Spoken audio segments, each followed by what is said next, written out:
Ooh, ooh, ooh, right behind the 8 ball. Ooh. Is this the end of times? Not really.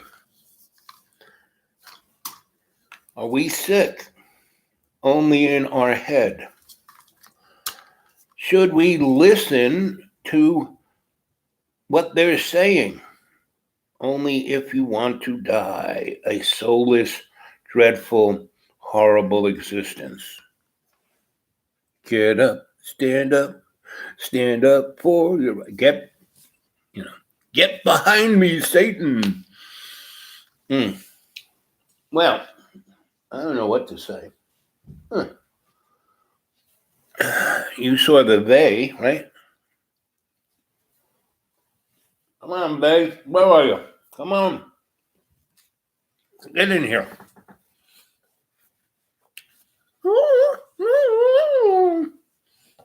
What'd you say? What? What?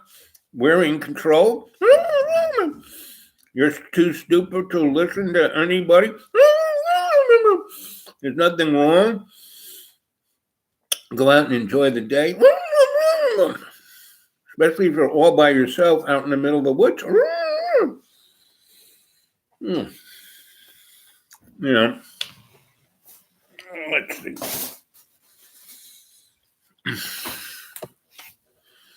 Let's wait our friends. Hey, hello, puppy. How you doing, puppy? Remember, when they come, I want a job.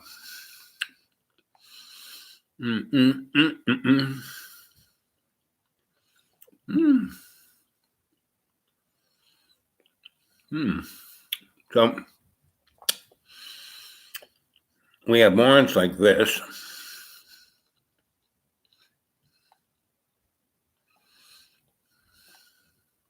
I don't want to do that. What we were predicting with the increase and the real adherence to the physical separation, the guidelines that the vice president talks about, the physical separation, at the same time as we're seeing the increase in deaths, we're seeing rather dramatic decrease in the need for hospitalizations. Like I think yesterday was something like 200 new hospitalizations, and it's been as high as 1,400 at any given time.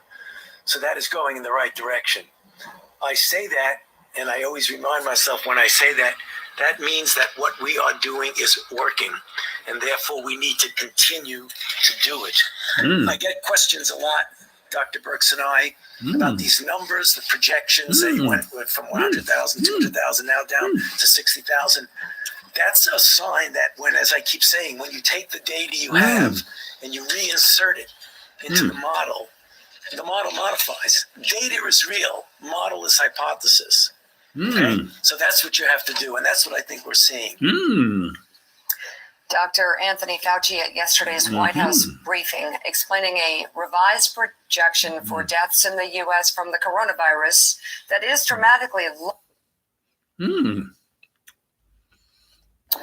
Now, in other news, a highly controversial military document containing detailed procedures for the potential evocation of martial law, which includes diplomatic steps to gain recognition for the move from the United States, was revealed on Monday. Our Easton J has more on what this explosive document contains.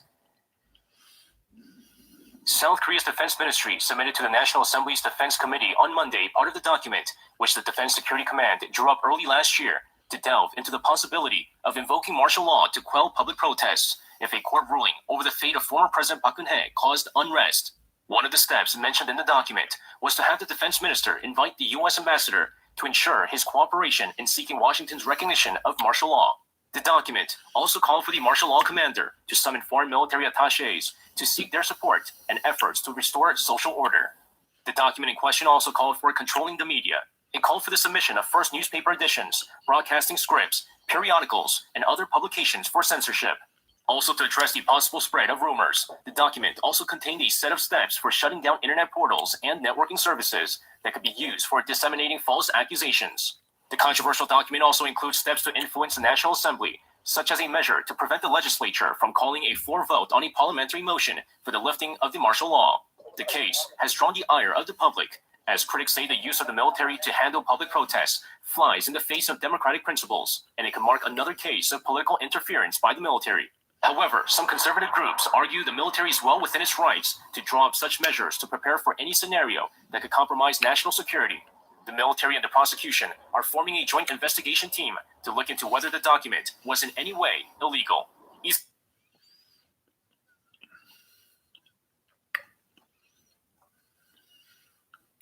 Hi, this is John in Los Angeles. It's April 12th, 2020. It's pretty empty out here, really. I'm at Whole Foods right now. It's about noon. Let's take a look here. You got people wiping the carts down, as usual. And look at this. Look at the power of the mainstream news, what it's doing to people. It's so friggin' sad. You know, I don't like sitting there calling them names and sheep and this and that, but my God, it's just falling for this. And we've been talking to them about chemtrails forever and telling people, lots of us have, and they don't even care. They call us conspiracy theorists and all that stuff. But now the mainstream news, the same ones that lie about the sky, will tell them that there's this invisible enemy out there that's going to get them. So, look at this, man. Look how it turns out. Wearing the mask, reinfecting yourself if you do have something, and it's really sad. Look at this. Wow, man. I'm almost afraid to be out here. I feel like the fugitive because I'm not wearing a mask. It's really sad. All right, take care, guys. Oh, wait a minute. Does this go around the corner, too? Oh, look. There's even more around the corner here. Oh, God. All right, we're in the Twilight Zone. It's official. Hi guys, this is David, disciple of Lord Jesus Christ. Brother, if you've been baptized in Jesus' name for the remission of sins and have received the Holy Ghost, speaking in tongues, is the Spirit gives the utterance. So this article today I'm going to be showing you is very important. It'll make you want to get your house in order. And it's also going to give you a way of understanding what's about to happen so you don't fall into the trap. So this says, new antibody tests can detect whether people have had the coronavirus after they recover, but scientists still aren't sure whether people can get reinfected. So the key word is had the coronavirus. So they can detect whether people have had the coronavirus. That's what these tests are doing. They can see if you've had the coronavirus. So we've seen the fake mainstream news say that it gives an 80% false positive. Well, I dare say that it gives you 100% positive because everybody's had what? The common cold. And that's right. Hey, let me show you what a medical journal says about that. And this is what the cover looks like. And this is what it says on page 1051. So if you guys want to download the PDF or buy the hard copy, that's where this is found. And it says, if we look, coronavirus, and then on the side, examples of conditions or diseases. It says common cold, folks. Common cold. Have you had the common cold? Almost everyone has had the common cold. Almost everybody. So if that's all it takes to go ahead and get detected for this thing, so new antibody tests can detect whether people have had the coronavirus, common cold, after they recover. But scientists still aren't sure whether they can get reinfected. So you are going to test positive, and they are going to be able to do something to you. This is what I want you guys to understand. So if you think that taking the test is going to get you out because you don't feel sick or you don't think you're sick, that's going to get you out of this problem so you don't have to take the vax, or that it's going to save you, that is a big mistake. Turn them down. Tell them that they don't have the right to test you. Stand up for your rights.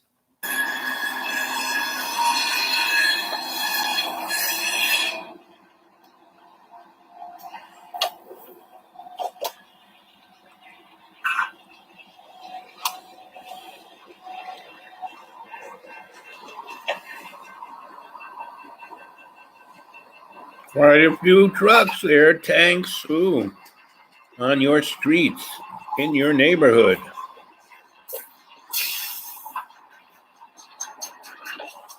You're going to need that for your common cold.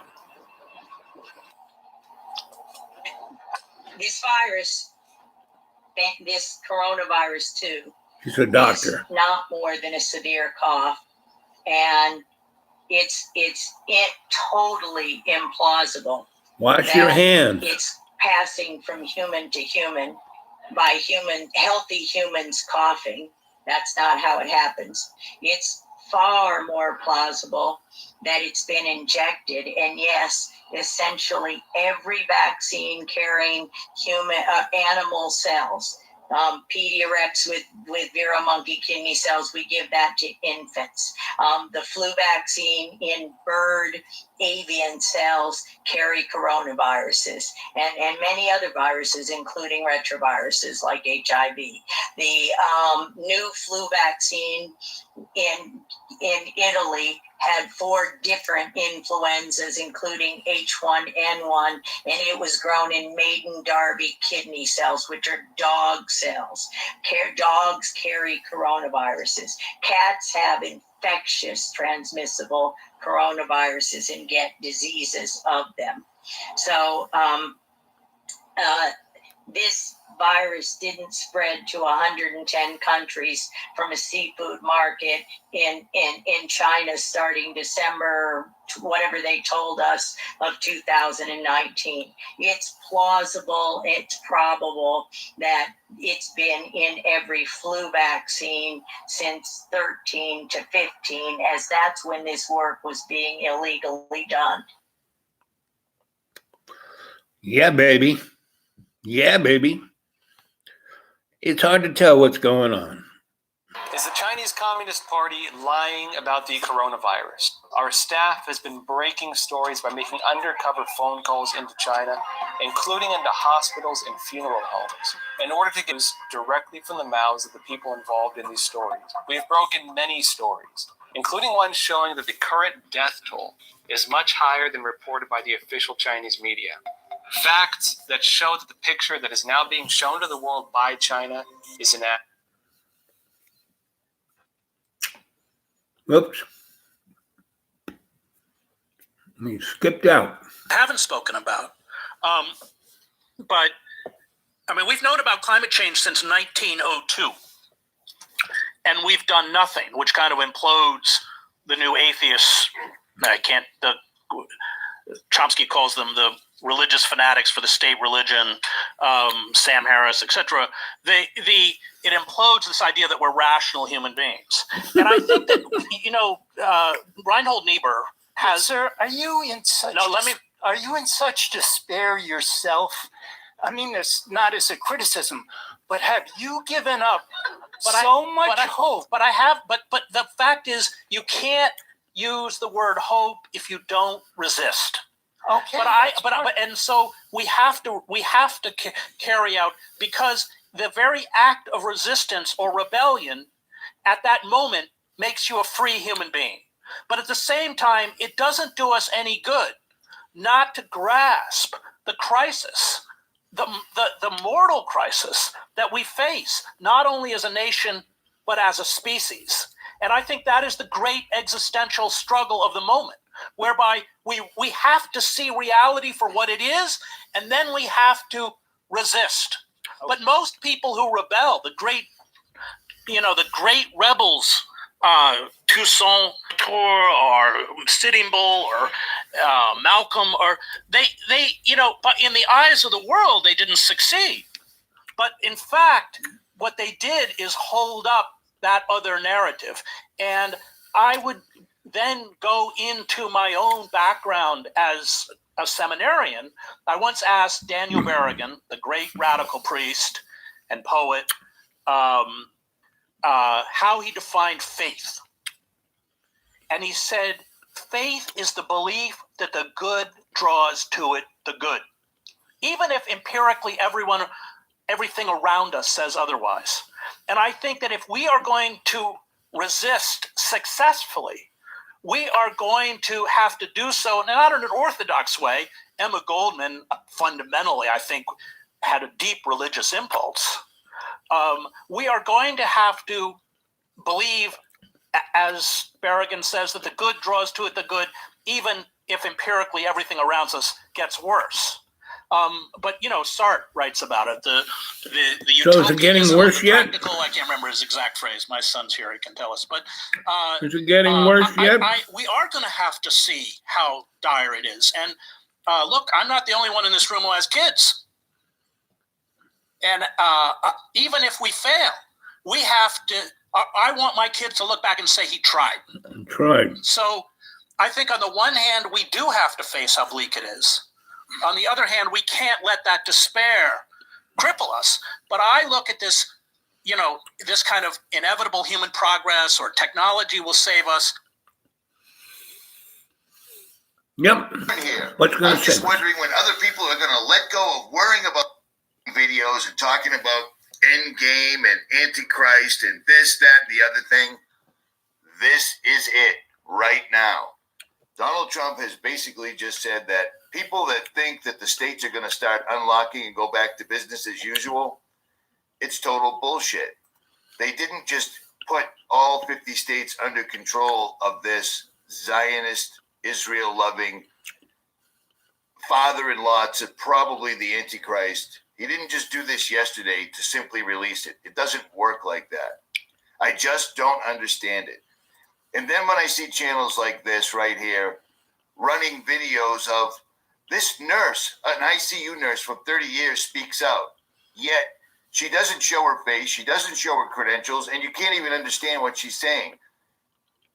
When there's numerous MDs showing their credentials, showing their faces, using their real voices all over the internet saying this entire thing is a hoax. That's why I'm calling other channels up, because what are you doing here? What are we doing here? Is this real? Or are you still trying to protect your future with YouTube? Here's 1, 2, 3, 4 doctors in a row I found in less than a minute, but people are running this and acting like it's some sort of information. Someone that won't show their face, won't show their credentials, blah, blah, blah, blah, blah, blah, blah, blah, blah, blah. COVID virus is nothing but a mild flu, period. So everything that's going on right now is a complete and total lie. Do you see what I'm saying? And left, right, and center. This just came out the other day. Now they got to kill a bunch of turkeys, 500,000 turkeys, because another flu, another fatal bird flu has popped up. Do you see what I'm saying? It's astounding to me that people are still This is Richie from running Boston. with bullshit when the reality is right in our faces. Do you see this? This is an aerial photograph of the video I showed you yesterday of all the military vehicles. This was just pulled up this morning. That's the quarry. See it? There's the quarry. And if you zoom in on it, wow, look at all those military trucks hidden right in plain sight. Nobody sees them. Well, guess what? There's more. This is from another quarry. A subscriber just sent me this morning. You notice anything strange hidden behind this fence at a quarry?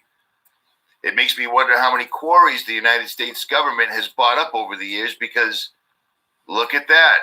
This is a totally different quarry with a whole bunch of military trucks hidden in it. Is anybody catching on to what's happening as of yet? I mean, are we still going to dick around worrying about 5G and everything else? 5G is going up no matter what. But that's not our clear and present danger. Our clear and present danger is we're surrounded. Exactly like I've been telling you for the last several weeks.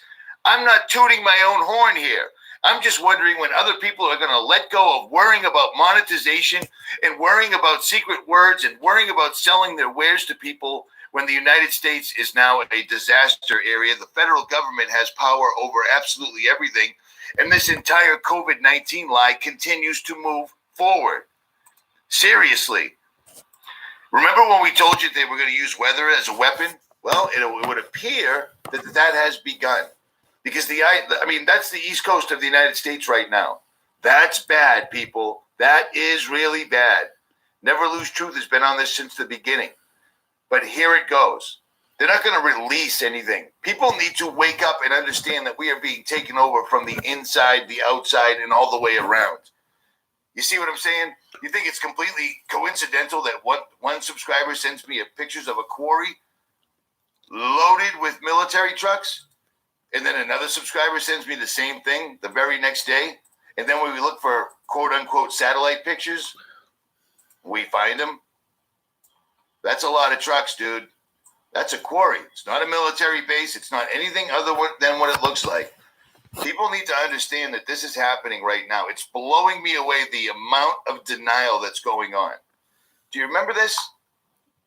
A wicked and adulterous generation seeks after a sign, and no sign shall be given to it except the sign of the prophet Jonah.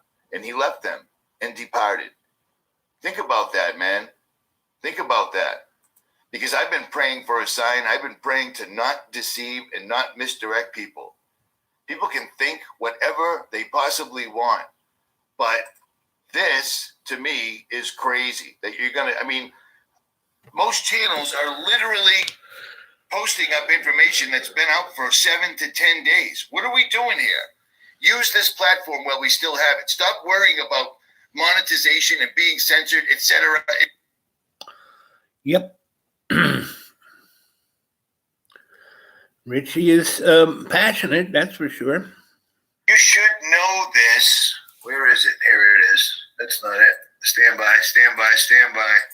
I got a lot of links Richie. open. Here it is right here. This just happened yesterday, and it's pretty, well, how about this? It's never happened before. But on April 11th, President Trump declares major disaster in all 50 states. Now, strangely enough, the state that I chose to come to, Wyoming, was the last state to finally give in. And Wyoming doesn't even have a single death from the COVID virus, unless that changed in the last few minutes. But it's a disaster area. So we're in waters we've never seen before. We're watching a president come up to the podium every single solitary time.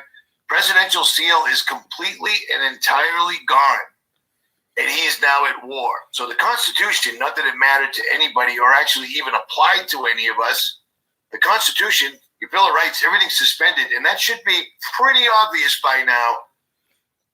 But it's got nothing to do with a cold. And any grown-up that's been sitting locked in their house because their job's gone, their business is gone, everything we ever knew ever is gone. Everything has changed. It's never going back. It's going to get worse and worse and worse and worse. But first, they got to get rid of certain people.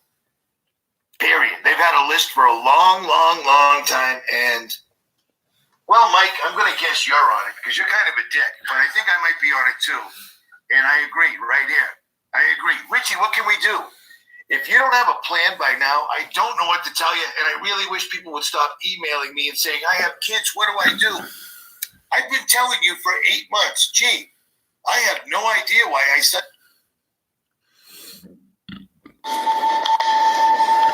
I believe that art of the future is art without objects. This is just pure transmission of energy between the viewer and artist. To me, mixed reality is this answer.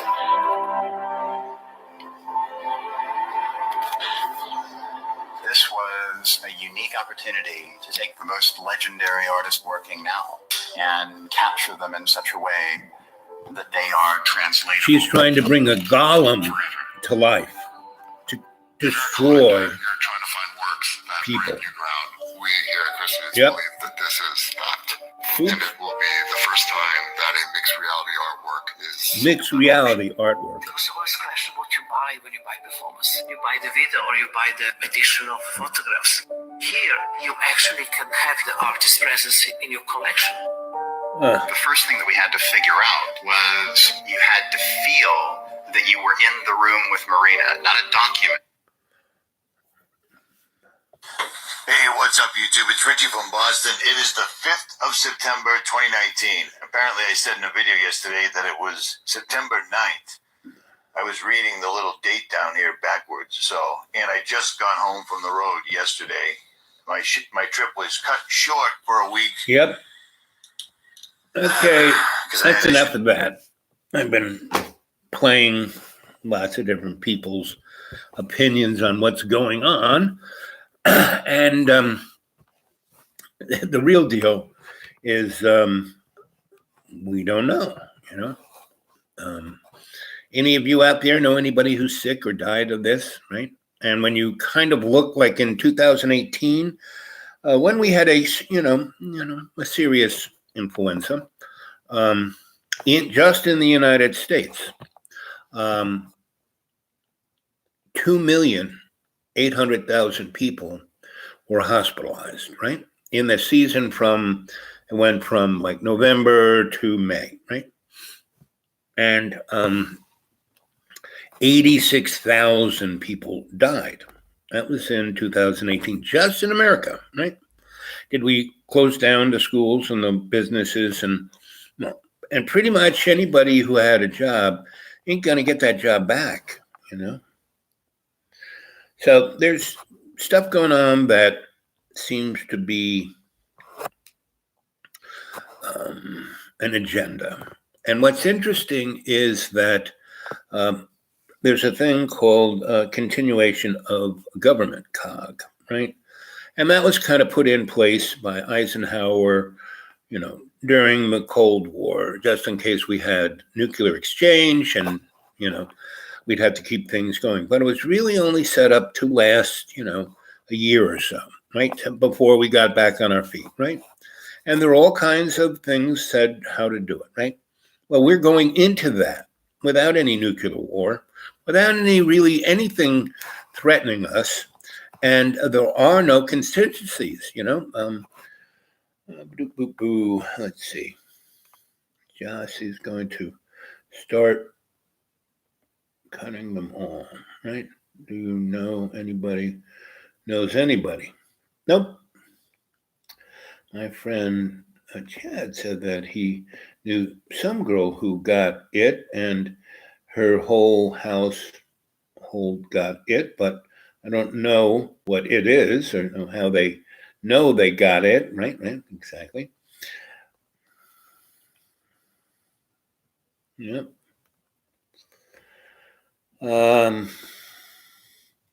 And, you know, I'm watching, you know, the police, you know, if you're not wearing a mask, they arrest you and, you know, give you a $1,000 fine. You know, I've been wanting to wear a mask my whole freaking life. And God damn it, I'm going to wear one.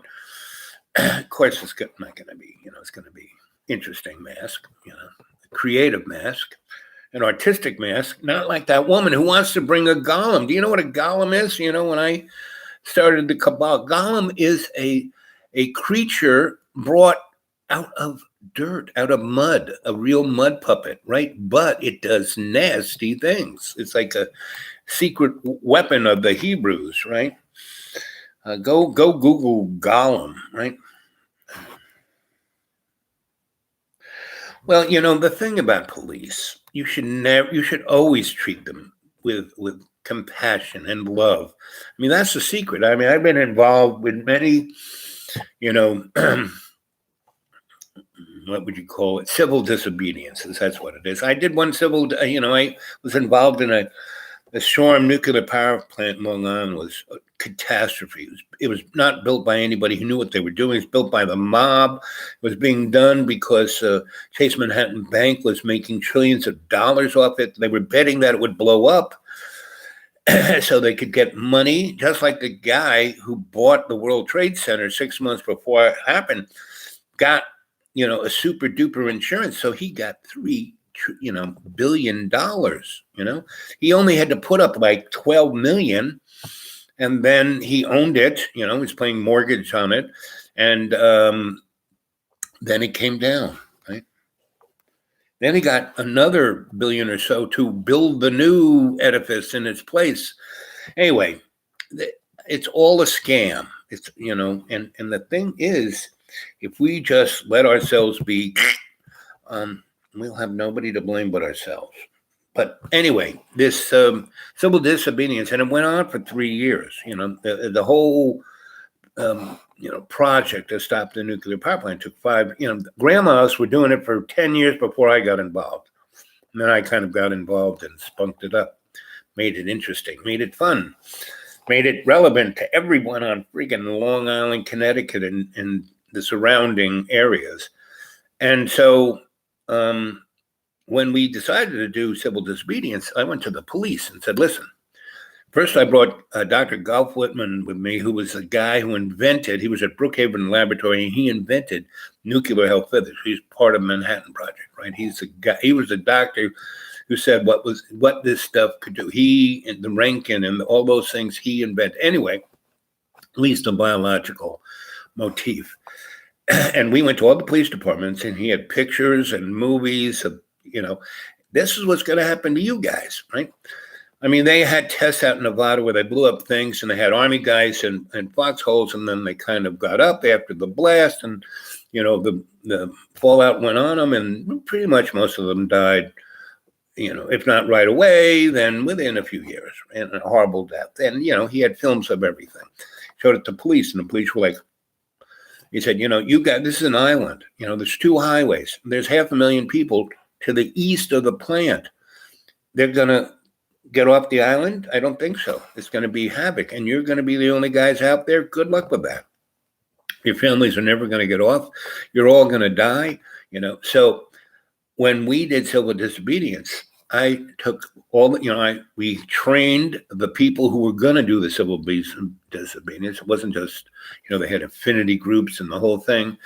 And we went to the police and practiced arresting them in the Nassau County and Suffolk County head police force parking lot, right? And then we went to the judges. And so what we did was we got the county got a trailer. They had like a mobile courthouse, and we rolled it onto the site. And when they got arrested, instead of having to be carried all the way back into the county jail, they were brought in front of that judge, and you said guilty, and got a little wristband, right? Like when you go to a bar and they put that on you, and it cost $1.25 to pay the whole thing. You say, okay, and we had the judge write it, not that they broke any felony or even it was like a parking ticket, right? And it was like, I'm saying that I'm guilty of, expressing my First Amendment rights, and I'm paying. It's just like if your parking meter ran out, I am paying for that right. And so you got a little bracelet. And when you got more than 5 bracelets, you had to quit. And so that's how we did it. We had about 100 people who were trained to do this, right?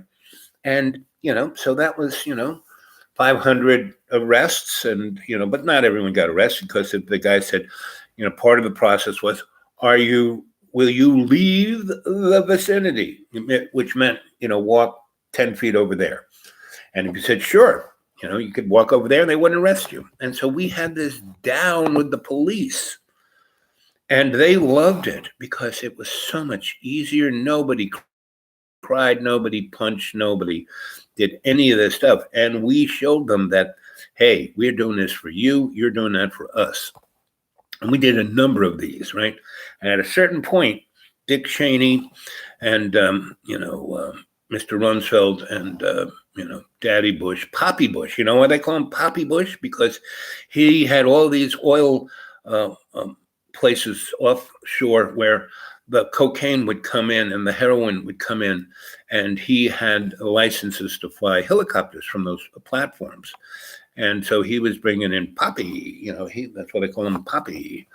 Anyway, they all had an executive, Ronald signed an executive order where they drew a red line around the plant. If you went over the fence, you went over the red line, and they had big signs saying, if you cross this line, we, have the authority to shoot you dead, right? And so the Suffolk County SWAT teams and the Nassau County SWAT teams came, and the Connecticut SWAT, because they were just across the water that way, about 6 miles. They were going to get nuked. And so they all ringed the place and got on their SWAT trucks with their sharpshooters and the guys with the microphones. Okay, you shoot the kids, we're going to shoot you.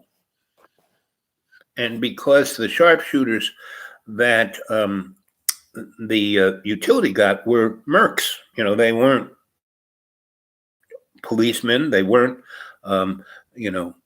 officers, they weren't military, they were mercs, working for Chase Manhattan Bank. And once the SWAT team guys said, we'll shoot you, and those guys had, the mercs had whatever they had, but the SWAT teams had 50 caliber, sharpshooting, with things that would blow you across, blow your head off. So the Mercs kind of said, okay, we're getting down. And then we went over the fence. So that's why you kind of have to be down with the police, with the authorities. You got to, the duly elected authorities, right? Not folks who are taking authority. And those things that Richie from Bombasi was showing you, basically, all those vehicles aren't going to have U.S. soldiers in them. It's going to have mercs, people from, UN soldiers, whatever conspiracy theory you want to use. That's what's going to, because U.S. soldiers, I don't think are going to shoot grandma, Just like in Tiananmen Square, when that guy with his groceries stood in front of a tank. Tank didn't roll over him, tried to go around him, and the guy just kept getting in front of him. And then the tank, basically, the guy in the tank, you don't see this, the guy in the tank turns his motor off, gets out, goes over to the guy and says, "So you're not going to get out of the way?" And the guy goes, "No." And so the guy goes, "Okay." And so he walks away from the tank, and the other guys in the tank get out and walk away from the tank. And so the real deal of this, whoever is, whether it's the deep state, the Illuminati, whatever, they've overstepped, because this isn't, they expected to have nuclear war already, and thus have the, the people on their knees. People aren't on their knees. Now, if you let it go any longer, see what's happening. They're already, right now in Florida, it's the big harvest time, and they are, plowing everything under the ground. So like in a month or two, there's not going to be any fresh anything, right? Because, and why do you think Carrot Head wanted to, those Mexicans are the people who grow our food. And he just wanted to get rid of them so there'd be nobody to pick the food right now, right? So, let's see. Hello, doll. Hey, never seen so many tanks before. A train coming to your town nearby you. Richie, yep. Richie from Boston, yep. That boy is passionate. Graham, looks like they are going to USXRP, yep. We can destroy all the power plants, send the world into state of chaos. Yep, pretty much. But the chaos will only happen if we allow it to happen, right? I could be, I'm so scared, and not do this, and hardly anybody watches. So why am I doing this? Because it's for my soul. It's part of my, little project here on Earth. The process of being awake, the process of ascending. So they come and knock on there. I'm going to be nice to them. Say, hey, come on, where's your mask? I'm going to wear my mask. Ooh. And I'm going to make fun and crack jokes and be really nice and not threatening, and talk about their kids and their mother and their grandma and their, how you doing? And see what happens with that, And when they say, well, you got to come with us to get tested, I said, no, I don't. No, I don't think so. Nope. Oh, you're going to need this tattoo. Oh, nope.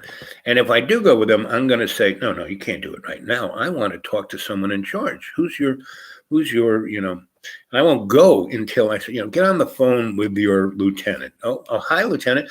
Can I speak to your supervisor? Hi, Mr. Supervisor or Miss Supervisor. Can I speak to your authority above you? Oh, hi there, authority above you. How you doing? How's it all going? Can I speak to your boss? I'm going to keep going up the line, right? Until they, somebody, can speak to me with authority, and I can say, so why are you doing this? And why do you think you need to do this? You already got control. You're already running everything. What's the problem, right? How can I help you, Because that's, where this is going to end up is I'm going to help them work it out so we don't have to go this way, right? Or no one's going to show up and they'll be fine. I'm out here eating blueberries, and not quite yet, but almost. It's supposed to snow. The weather has been, wow. I feel sorry. I'm really blessed every time of craziness. I mean, we were supposed to have tornadoes and really crazy storms, and it just scooted right by us, right? By about 100 miles, for about an hour when I last said goodnight to you last night. I watched the lightning from far away, and the rattling would come 10, 15 seconds later. So I knew it was 100, 200 miles away. So North Carolina is getting whacked. The coastline is getting seriously hammered. And if you don't think that is somebody playing with some dials, now they can't control it 100%, but they can manifest things. I mean, it snowed like feet in the Midwest in mid-April, Easter. A few snowflakes I've seen, but not feet, right?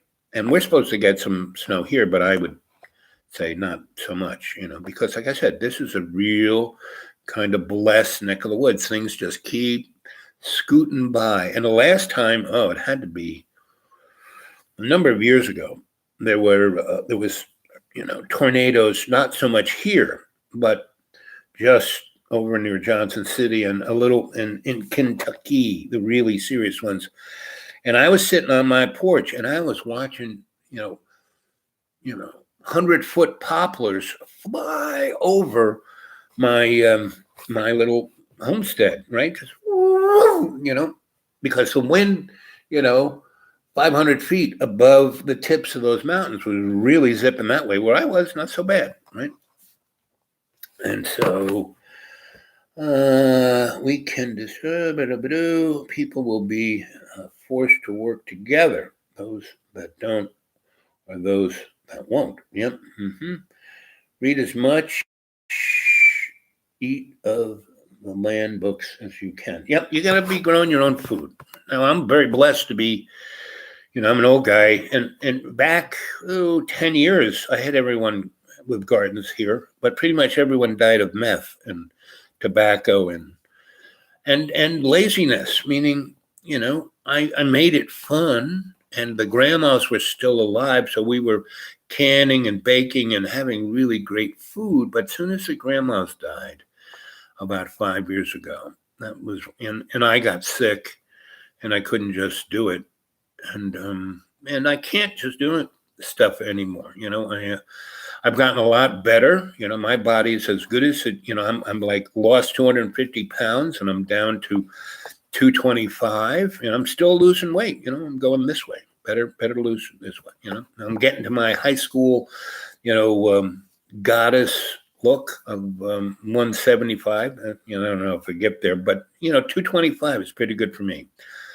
And my, I haven't been able to afford any of my medicines yet. My blood sugar is not really going above 140, which is, okay for not having any medicine whatsoever.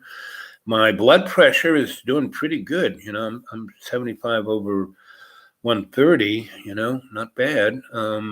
And I haven't, the last time I did a blood panel, my, whatchamacallit, what do they call that stuff? Stuff in your blood. Anyway, so for not being able to afford because back in the day when, I had doctors take care of me for nothing, I'd let them do it. When they gave me, $3,200 worth of medicine for $40, hey, I'll go for that. And that was 90 days. But all of that has stopped, and because the HMO that used to take care of me, which was a nonprofit, and they had a sliding scale, and I was at the bottom of it. I fit into their demographic, not a problem. But they were bought out by a multi-zillion-dollar insurance company that said, "Okay, that's nice," and they bought it because this HMO is a certain type of nonprofit that they could stick $600 billion into and not have to pay taxes for. They're just sitting there, right? And they basically took all the poor people. I mean, these medical facilities across the country are in poor neighborhoods. That's what they were designed for. But they're at high level, right? Because they do everything themselves right there and then. They don't do surgeries, but they do everything else, right? And they have their own labs, they have their own x-rays, they have their own dentistry, they have their own everything. And this big insurance company bought them out and then kicked out everybody who was on Medicaid, Medicare, and on the they got rid of the sliding scale. So, right? And they got rid of their pharmacy that they were buying everything in bulk through Canada, right? And so now you have to pay, what you pay at a pharmacy. And that was totally legal. And all the people who worked there, who weren't making a lot of money, they were outraged, and they all got fired. Isn't America great? The market really does a good job. Adam Smith, really, right on. But you know what Adam Smith said? He said, when people become greedy, the market will not work anymore. Well, he kind of was naive, I guess.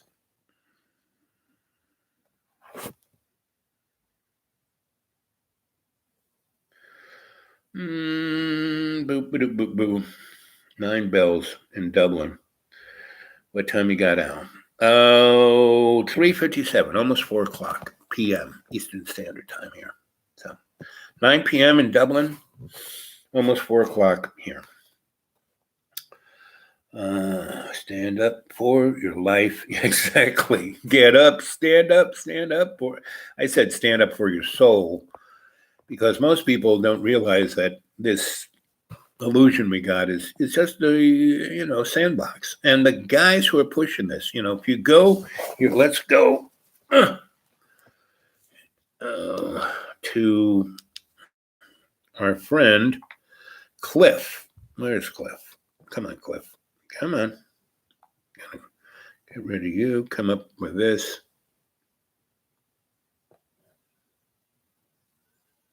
Where is Cliffy? I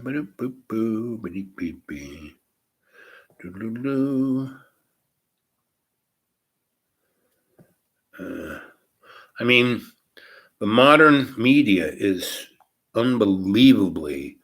I mean, if you didn't think the media was in somebody's pocket, all you got to watch is MSNBC, CNN, Fox. They're all, Fox is a little more righteous than the rest of the morons. It really is. To watch that morning show is really okay. Here we go.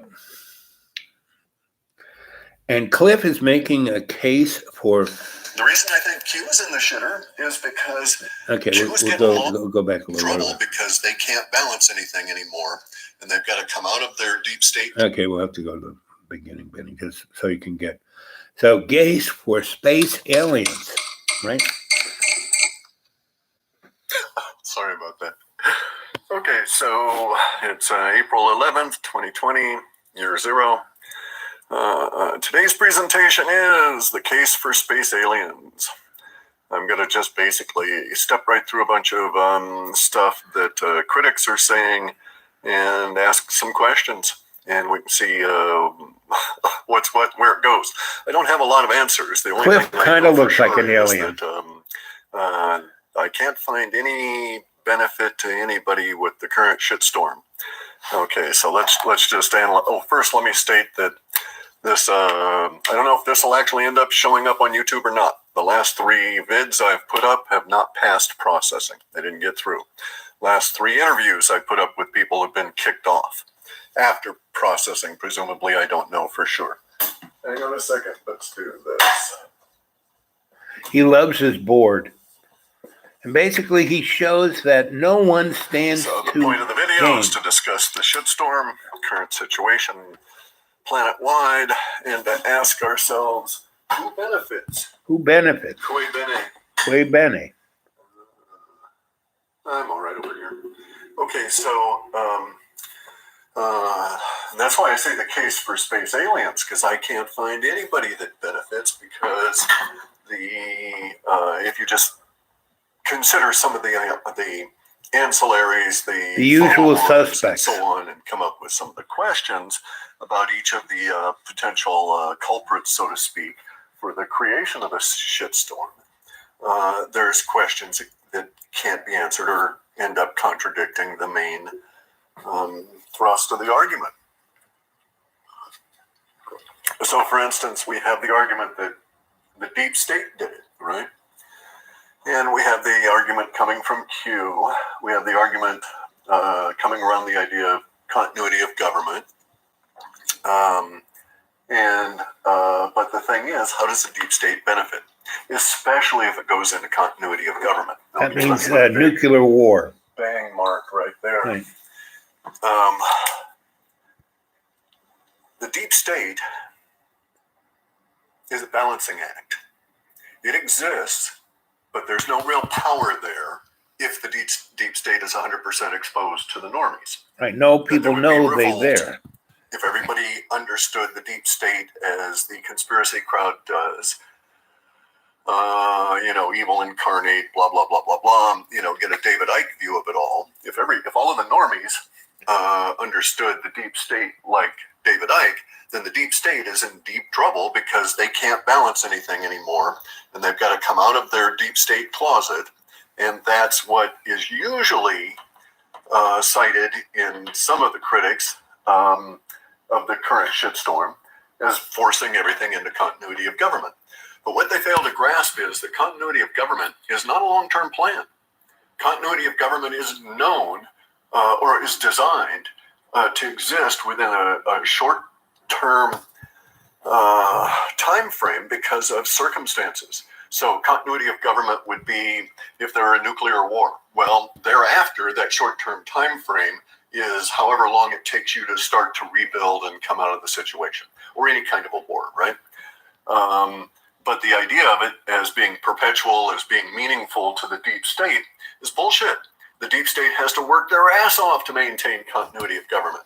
Not only do they have to take over all governmental functions that used to be somewhat controlled by the balancing act of the deep state influence, its corruption, etc., now they have to be out and open about it all and thus encounter resistance, which is difficult to deal with, especially if it's continuous and building and so on, and there's no real control over it. But they also have their own staffing issues. Continuity of government is hellacious on staff because any of the real normies in there are going to bail on the idea of perpetual authoritarianism. You're going to get massive levels of resistance out of the normies as it goes on, and they start dropping off. And then there's the 3% rule. 3% is all it takes out of any given population to equal revolution.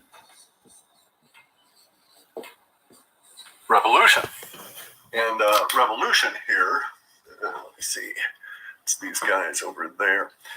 Revolution is not something that the deep state wants to encourage in even 1% of normies, let alone get it up to the level of 3%. And continuity of government is oppressive. It is difficult to maintain.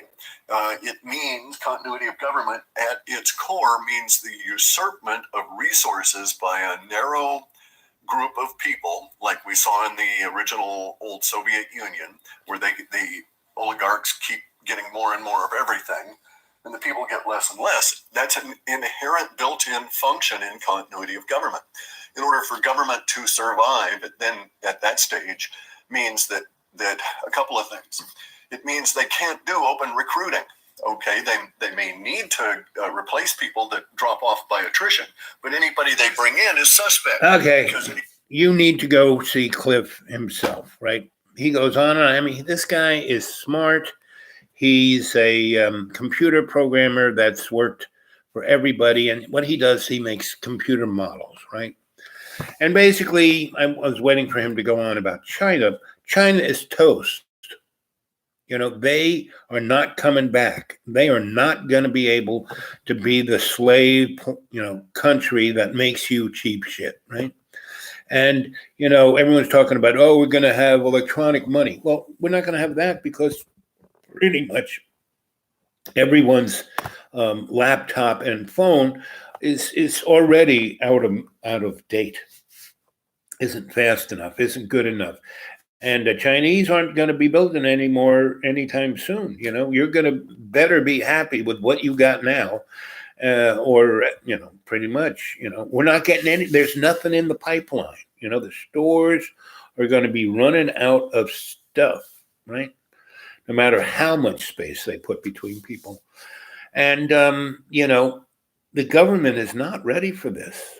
They thought they could scare people quickly, and not going to happen.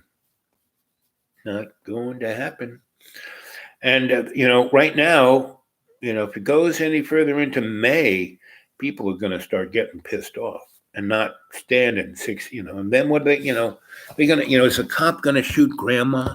Billy, don't shoot me. I just need to get my medicine. Sorry, grandma. I don't think so. Anyway, the other night, is Eden still on? Eden was there for a moment. And Eden, a couple of nights ago, I had a nice long chat, and then I said to everybody, "Oh, you need to, I'm going to go into state and dream. Why don't you go into dream time with me and come see me, right?" And so, Eden he did, and he had a dream about being in caves, old coal mines that people had turned into, DUMBs, deep underground military bases. And those original ones during World War II, that's where they went into mines, salt mines, and into coal mines. And then they developed the technology doing that to build, get these grindy things. If ever seen them building big tunnels, they no longer have guys, and they have these things just grind, a gigantic coal. And so it just is good too. China has SDR have to effect on people in the chat. Yeah, you're great, Graham. Have a positive effect, And Sue, let's see who else is there. There's three. There were about six. Josh, what happened? Back to Eden. Where are you? Before they inject a criminal arm with a deadly amount of poison, they will first clean his arm with alcohol. Of course, I don't want to get sick. Sandra, are you still here? Yep. Josh, we can destroy all the power plants.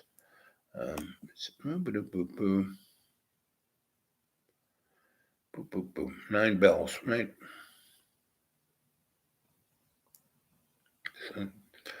So anyway, Eden, you back yet?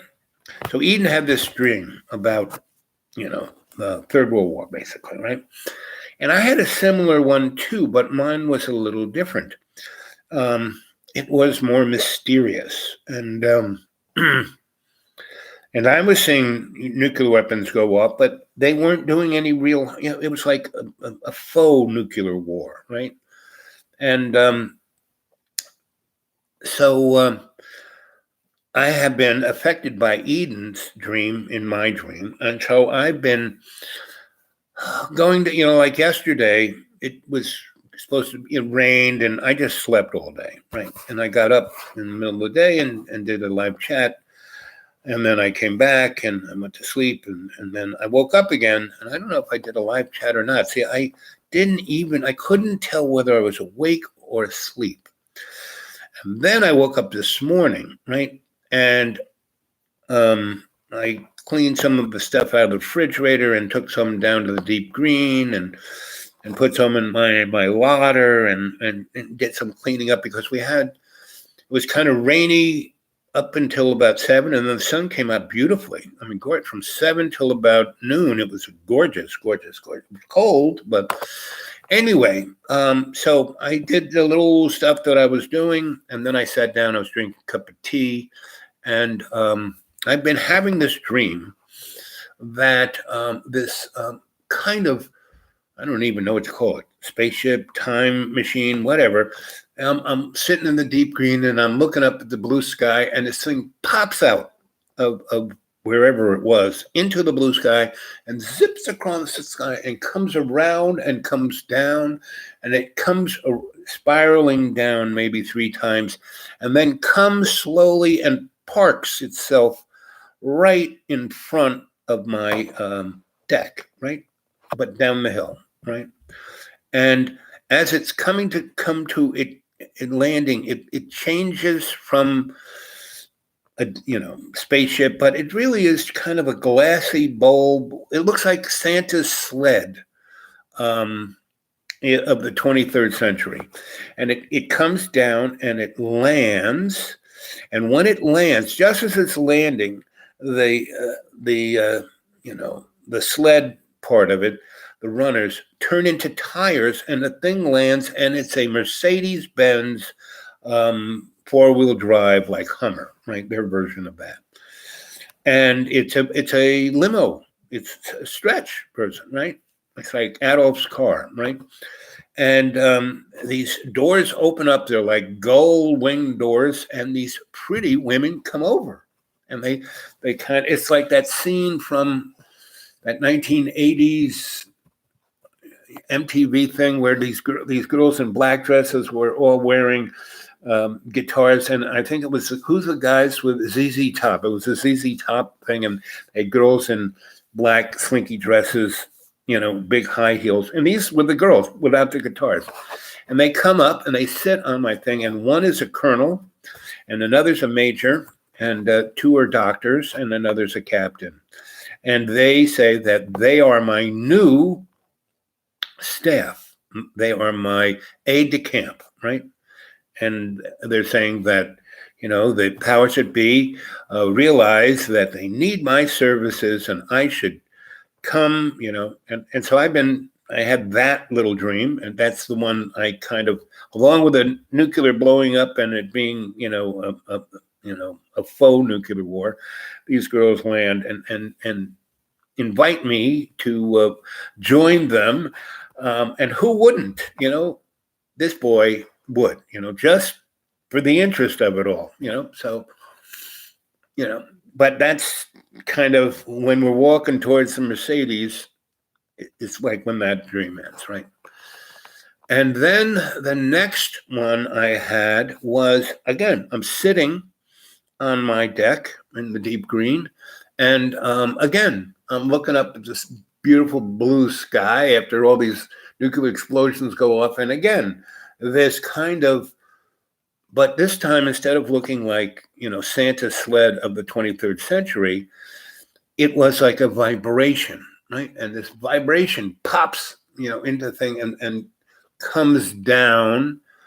And it's like all of a sudden there is a creature that would be construed as a man in black, right? Because he's wearing a black outfit, black suit, black fedora, but I can't tell the body can't see the hands, can't see the feet, can't really see the face. All I can see is the eyes and the mouth.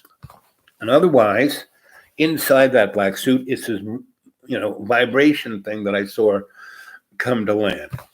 And he is, just was like this. And I'm looking at him. So, what? And he's just looking at me. And all I see is his eyes and his mouth. And he goes, ask question. So I started asking questions. He can only answer in yes or no. He's like the magic 8-ball, right? And, so his 3 answers are yes, no, and that's not relevant. And he then he doesn't chuckle, but he smiles. His little lips turn into a smile, and his eyes have a little crinkle. So what are you saying here, Graham? Civil servants have the control. Yep. Jim is good. Okay. I have the effect on people in the chat. Yes, just smile. We have 5, no 4, 3.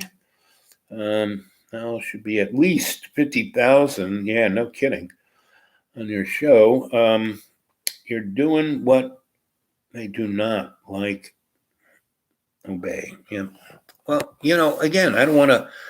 I'm here to serve love's co-creation, and I'm not against. Meaning, I had a great master,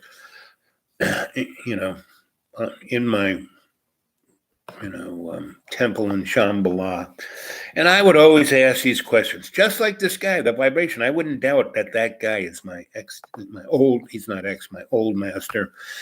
And basically, when I would say, "Why it sucks," what war and hell and blah blah blah blah blah blah blah blah blah, and his answer was always, "All things are as they should be," meaning this is an illusion. Whatever we go through here is just to teach us, right? To get, hey, wake up, moron. And that's,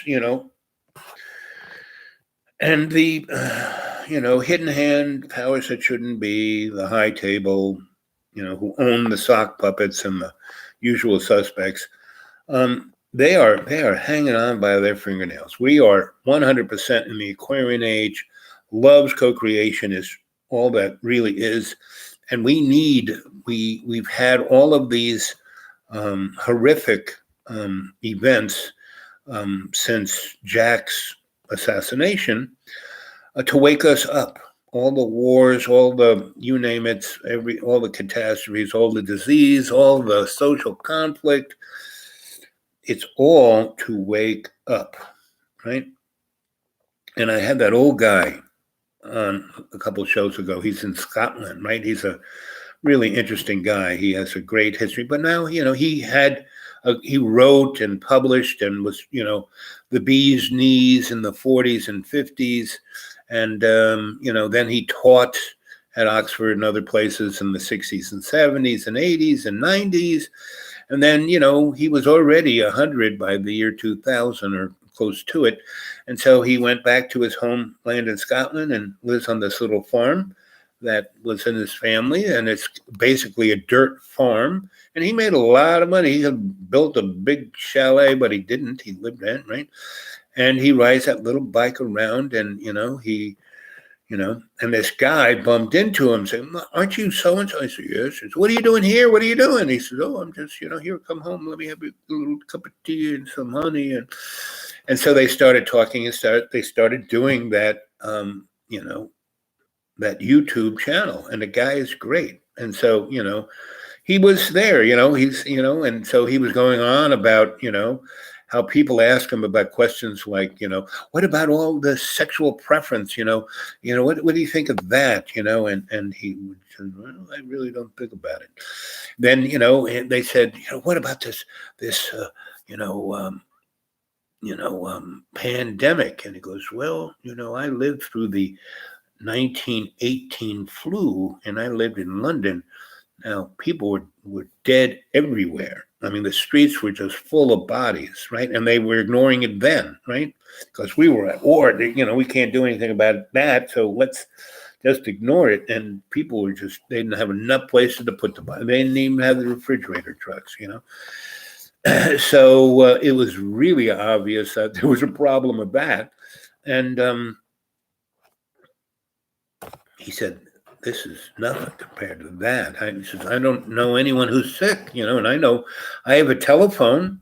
A lot of people calling me up. How you doing? Are you okay? How you feeling?" And I go, "Fine. How are you feeling?" "Oh, I'm okay, but I'm stuck in my house, and everyone." And I said, "Well, how about anybody you know and your family?" "No, I don't know anybody who's sick, but we're all in our houses." So he goes, Anyway, if you go back a few shows, you can see him talking about it. And so that's where we're at, gang. A ring, a rosy. Yep. A pocket full of posies. The ashes, we all fall down. That song's about the plague.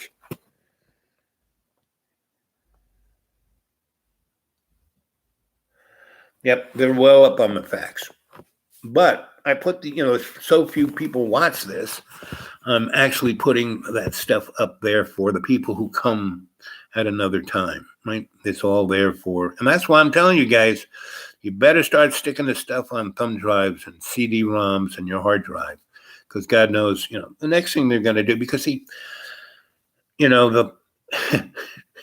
they stick everyone in their house. They got nothing to do, so they go online. They got time to think about things, and they're looking at, guys like, Buddy from Boston and everybody else, all the people I kind of give a shout out to. Not to say that any of them are right, and but what I am saying is that this is a time for everyone to come together as a cadre, as a community, right?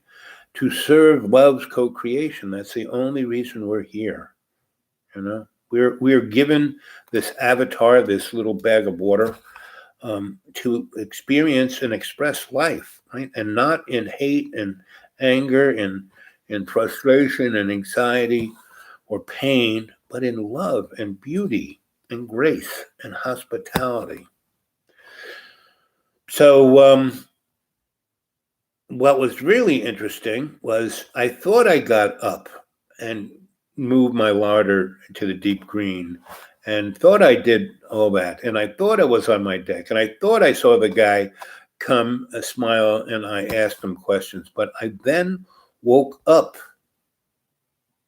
in the morning and it was 7 a.m.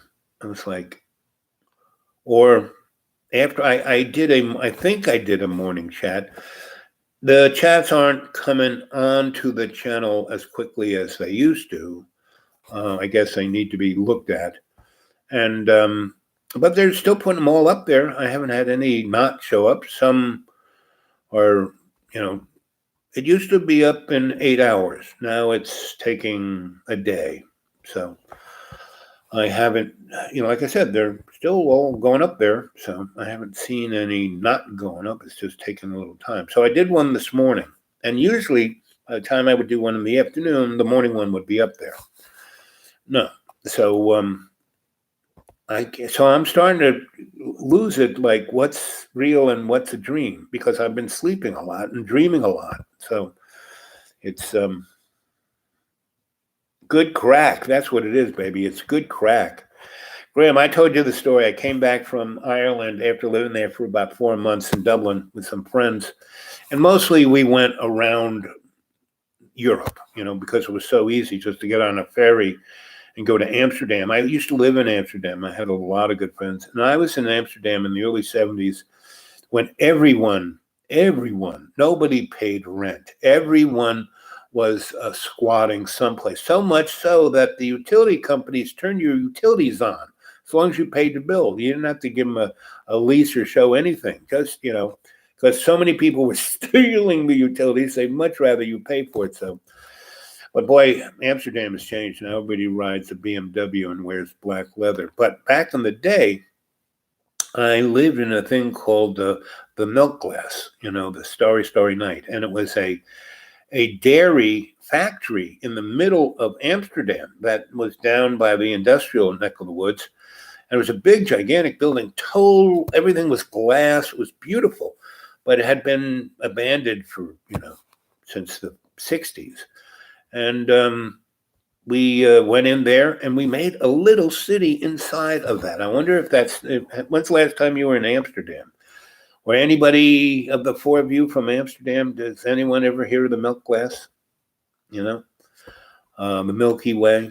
And there were about 300 people who lived in there, and they built little structures inside. And what was beautiful about it is that the factory had 3 different layers, heights inside that was kind of open because it was a factory, where the bottles would clink and dink and it was, the floor space was about 20,000 square feet, by 4 levels. And the 2 top ones were half the size as the 2 bottom ones, and then the ground floor. But about 300 people lived there and had, businesses, stores. They made stuff. They sold food. They had gardens. So we had a gigantic garden on the roof of this thing and in the back of the thing. Really, big garden. We were growing a lot of food.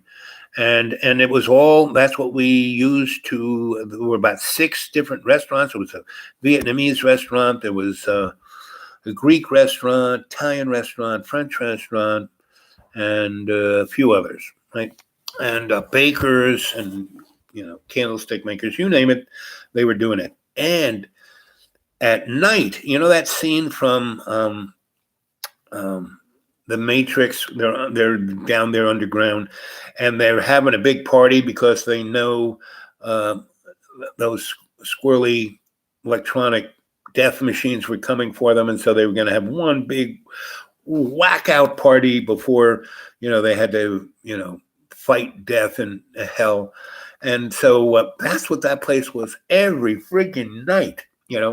More people came in. We'd have 1,000 people in there, and it was like a rave before raves because basically there was lots of guys selling edibles. That's the first time I ever had edibles was at that place, and they had lots of things to smoke and other stuff. This was a place if you wanted. So when the big party came, that's when the party, that's why I call them party gifts, would come out, and people would party. And the cops couldn't care less because it had nothing to do with their business plan. It wasn't the criminals they were after, a bunch of kids, right? Just having a good time. And this is early 70s, late 60s.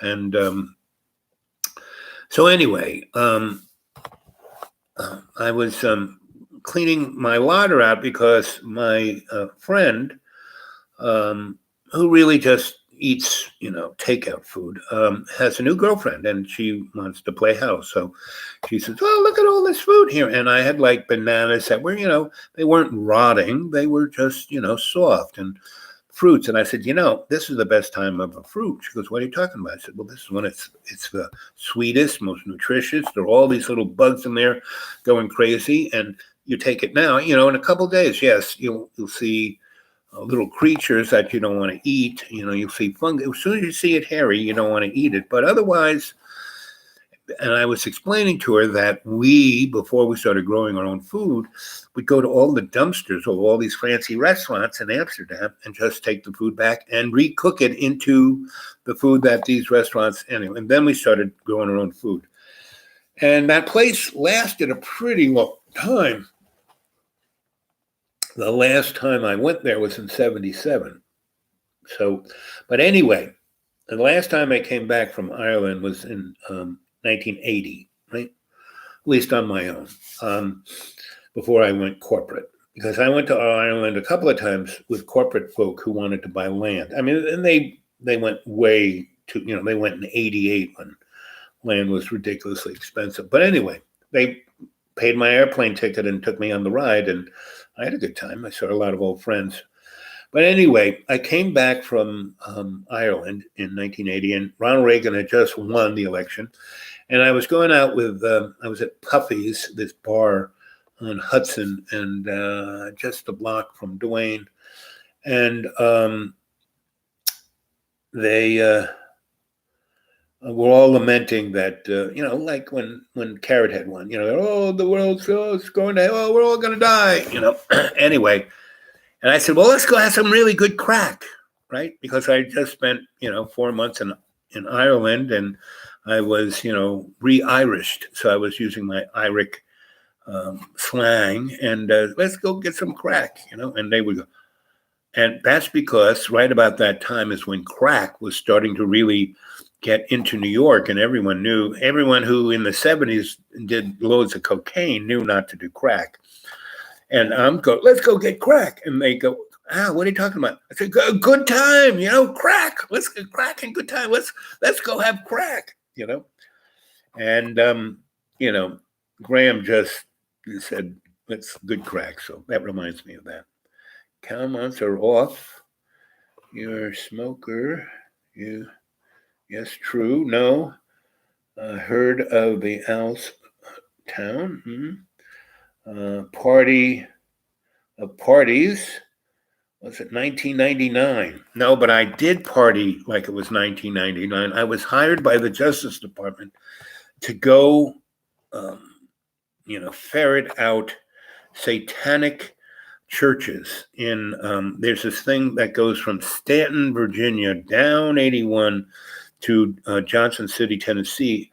You take a left-hand turn on 26 and go to Asheville. And between Stanton and Asheville, there are all these places where you find satanic dismemberments and ceremony sites, and the police don't even touch it. They don't go on about it, right?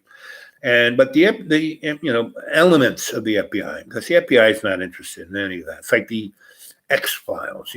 They got it, but they're not interested in it, right?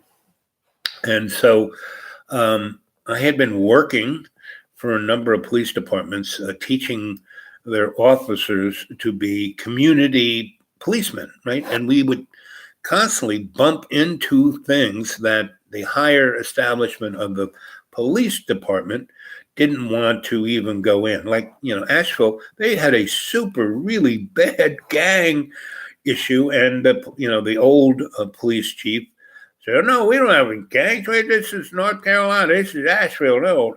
No, they were, because it was a transportation hub of drugs, and there were lots of empty. They had, and whenever you see tagging, I'm an anthropologist. You look for these signs, and I tried to explain to this one police chief that, hey, you got a problem, and he says, no, we don't. And I said, well, just look out your back window, because his back window looked into the marketplace of drugs, Oh, I never look out that window. I said, why don't you? Because the mayor told me never to look out that window. So I said, okay.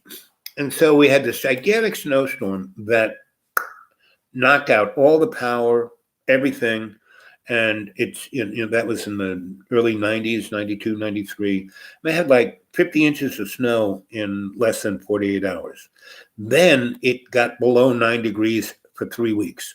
And the major transformer for all the electricity of the city of Asheville blew up.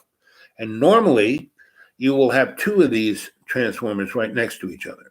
The one waiting for that one to blow up, and you just hook the wires, because these things are the size of diesel locomotives. They weigh, 80, 90, 100 tons, and they cost, $20 million, And that's why when they going to set up a transmission distribution lot, they, get, so we'll buy 6 of these. What kind of, we'll get 2 for free if we buy 6? Yes. Okay. So, and that's what you do, because Asheville was on top of a big hill, Route 40, it's like straight up.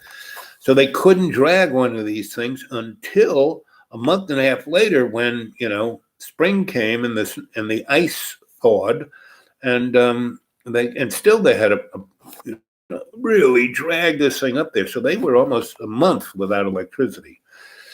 And it was amazing, because I lived in this apartment that was really an amazing apartment, 3 bedrooms, living room, kitchen, a really nice bathroom, and a dining room, and 2 garage spaces, free heat and gas. I had to pay my electricity, but free heat, they had radiators, and gas from my stove, right? And my hot water heater. And I got the hot water from the boiler downstairs. Anyway, for $300 a month, it was like, and all my neighbors were old ladies, right? And there were 9 apartments, and about 5 of the old ladies were great. They were like my grandma. 2 were like deaf and couldn't hear anything, and we were always going, "Is she dead in there?" And the other one, there were 2 that were real bitches. One who was like serious, like, the Wicked Witch of the West. I just watched, Wizard of Oz. Anyway, so she was really nasty. So that happens, And amazingly, because we were on some line, because it's the big Grove Park Nazi Hotel and golf course, we were part of that scene. When they built that, they built a bunch of these little apartment houses for whatever reason. And I was living it. So they didn't lose their power. Neither did we. And so we had heat and everything. And for some major reason, the hallways were as big as this room, like, 10 feet wide. And I knew it was my place because when I went in there, and I was supposed to meet the real estate person. And, I went to the address. I parked my car, got up, walked through the door. Door was open, and I'm looking at and all of the hallways had pictures of owls. I said, I'm home. And then the guy walks in. Are you out? Yeah. Mm-hmm. He goes, you want to see the apartment? So yeah, it was like the best apartment, corner apartment.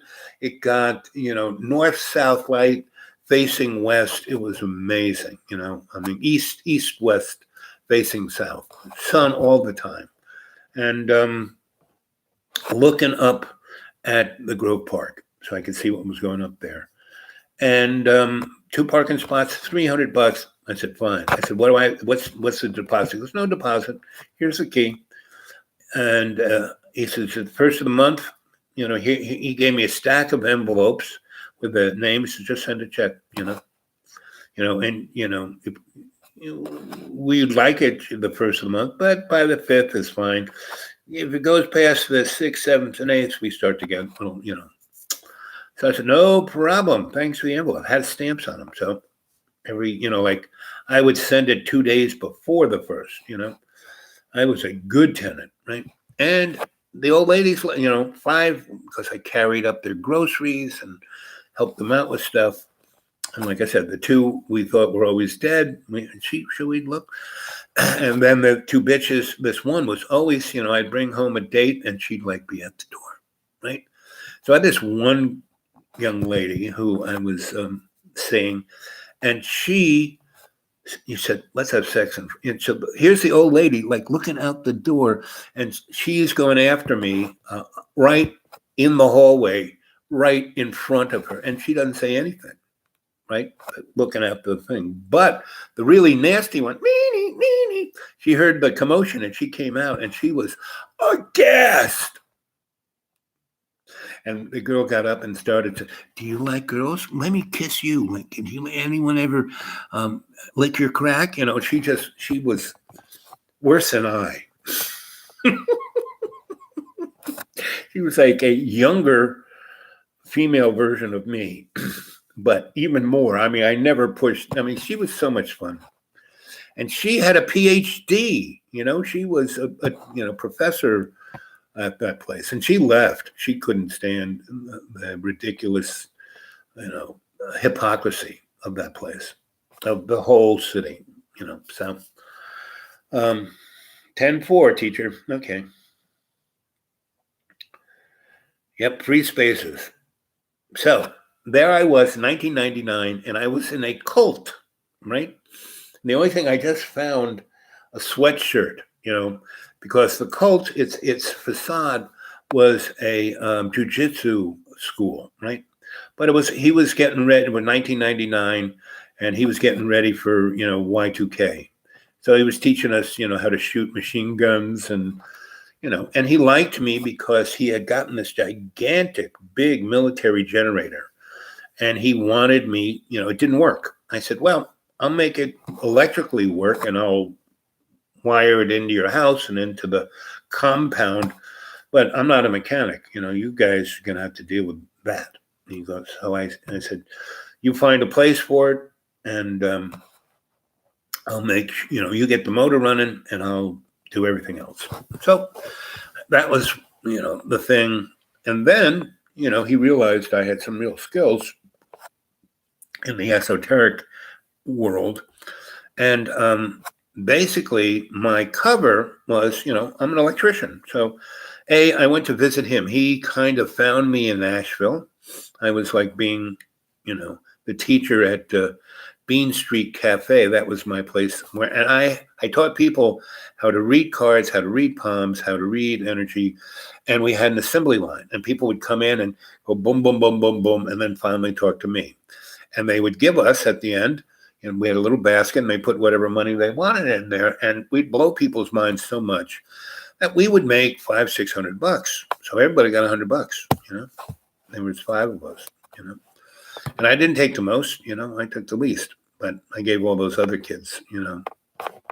And Richard, who was a New Yorker, his wife was an airline stewardess, and he had been an airline steward. And they retired early, and they had flown into Asheville a couple of times, and they loved the little town. So they bought a building right in the square, right on the corner, and it was amazing. You know, it had a nice little apartment upstairs, and they had the restaurant downstairs. And they had another 2 stores because it was built on a hill, and that part of the hill where Lexington was, they had 2 other stores. So they were one of the first restaurants to, you know, go in there before this was like 92 or 3 or 4 when they showed up, right? And there was another restaurant, these kids that came from San Francisco, and the girl's father said, "Oh, honey, come back." And, you know, and he owned a building on what was known as the Square, you know, it was, and they had one of those penis envy things like the Washington Monument in the middle of the square. Anyway, so Richard, you know, I used to, you know, so the kids first opened Cafe on the Square. Really great food, right? And I would eat in that place every single day because I could have a killer lunch, bottle of wine, right in the window with the sun shining on me. And they let me spread my, you know, I could take 2 tables, stick them together and put my little laptop in right away. And they had Wi-Fi. It was amazing. They actually even had, you know, the internet in their little place. And I don't know if it was Wi-Fi or I had to plug in, but anyway, I could get online in their cafe. And I was like their only client for a while. And this girl's daddy paid for everything. You know, he owned the building. He remodeled the whole space.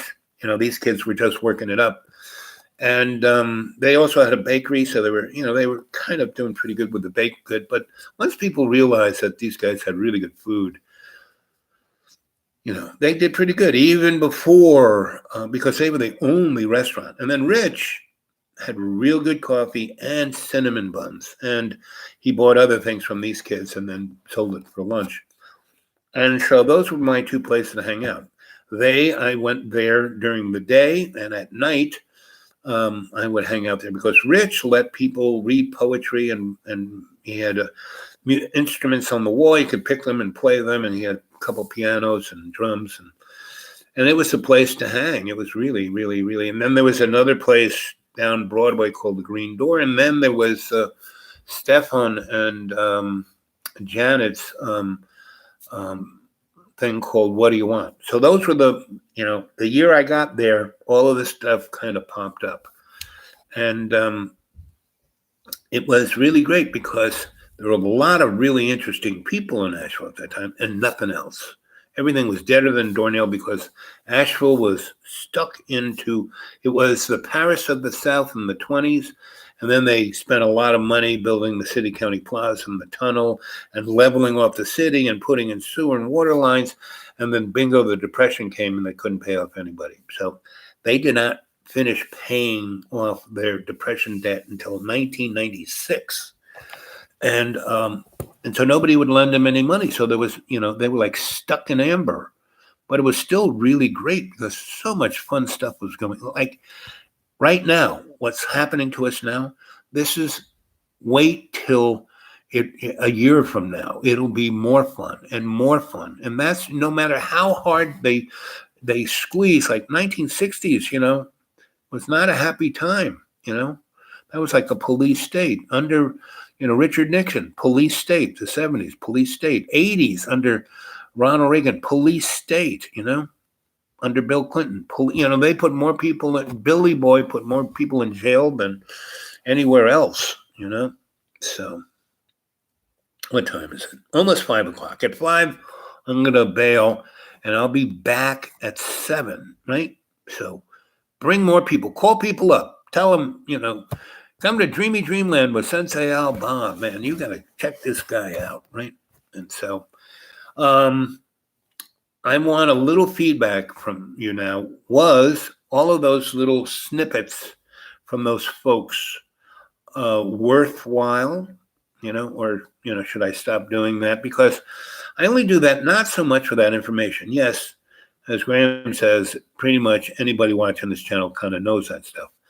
But I put it on for the energy of those people, for you to get, and that's what I'm doing with this show. I go into state, and when I hit live, I kind of energize you folks with my shamanic juice. That's what I'm doing here, right? So 7, no later than 7:30, because I'm going to go get something to eat. I'm getting a little hungry. I have a pot of soup on the stove, and I'm going to heat up some coffee and maybe put on a jacket, because I'm in the basement. It can get a little cold down here. And still, it's supposed to snow Wednesday. We might have a few inches up here, which would be interesting, because all the trees, it'll be fun to watch the flowers coming through the snow. The trees are really budding out. They're now early flower stage, early leaf stage. Things, last 2 weeks, they were buds. They were coming, they were no longer just a stick. There was a little bud on all those little sticks. And so anyway, 7:30, I'm going to come back, and I will think of something to say, tell you some more stories. So get in a fun mood. So I know what to spend the last 10 minutes to tell you. So I'm at this place, right? And the guy, he's really a talented jiu-jitsu artist, really good. He's actually, he's learned, he firstly became a really good musician. He played with Al Hurt. He's a trumpet player, and he was really good, right? And then he learned jiu-jitsu, right? And then he learned the occult and esoteric, right? And he was like, turning into a master. He should have been a sensei first before becoming master. And because I was a yes, he made everyone go, yes, master. And I would just say, yes, sensei.